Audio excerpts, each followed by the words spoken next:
se débarrasser de ce sentiment des fois que l'on peut ressentir, qui est un sentiment qui est lourd, cette chose-là qui est la trahison.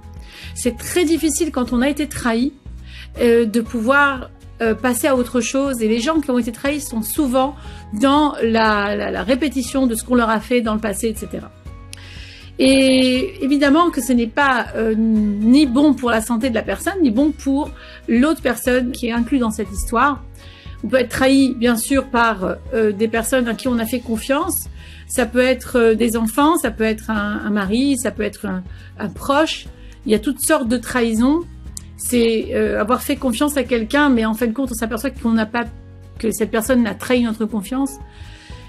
Alors j'avais posé la question déjà, qu'est-ce qu'on attendait de cette personne? Est-ce que cette personne à qui j'avais porté toute ma confiance, était-elle digne de ça? Est-ce qu'elle-même, elle n'avait pas des failles, elle-même, dans sa confiance en elle-même?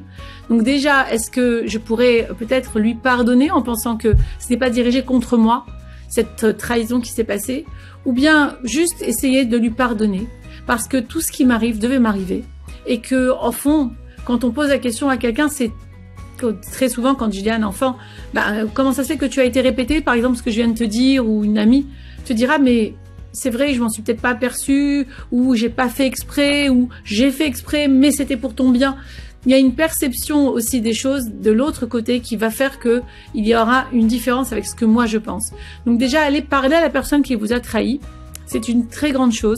Allez demander la paix et essayer de voir en quoi vous pouvez lui pardonner. Parce que c'est un sentiment qui amène à beaucoup de colère. C'est pour ça que je parle de ça, parce qu'il y a beaucoup de personnes qui restent en colère à cause d'une trahison. Si j'attire la trahison, c'est qu'Hachem m'envoie à réparer la trahison en moi. C'est que oui, j'ai une possibilité moi aussi de trahir et de me trahir et de peut-être trahir les autres. Et c'est pour ça que les autres me trahissent. Car si je suis dans cette configuration, je suis touchée par cette chose qui m'est arrivée, cette blessure que j'ai en moi de trahison en fait, eh bien c'est que je la porte en moi, donc je la connais. Donc je peux l'avoir fait subir à d'autres personnes aussi. Et que c'est juste mesure pour mesure qu'Hachem me renvoie maintenant cette trahison en face de moi. Ça peut être ça.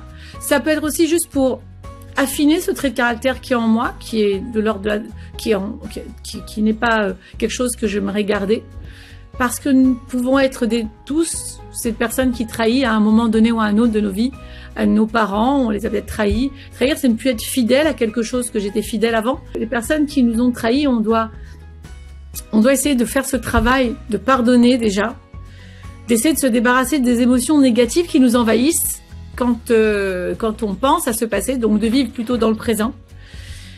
Et faire aussi preuve de pardon avec soi-même. Car si moi-même je ne me pardonne pas les trahisons que j'ai faites aux autres, ou bien à mes parents, ou à toutes sortes de personnes autour de moi, je vais avoir du mal à pardonner à l'autre. Donc il va falloir tout un travail, je vous souhaite de le faire, et de pardonner au plus vite, car ce sentiment de colère qui reste de la trahison n'est pas bon pour la santé. Il n'est pas bon pour l'autre non plus. À très vite.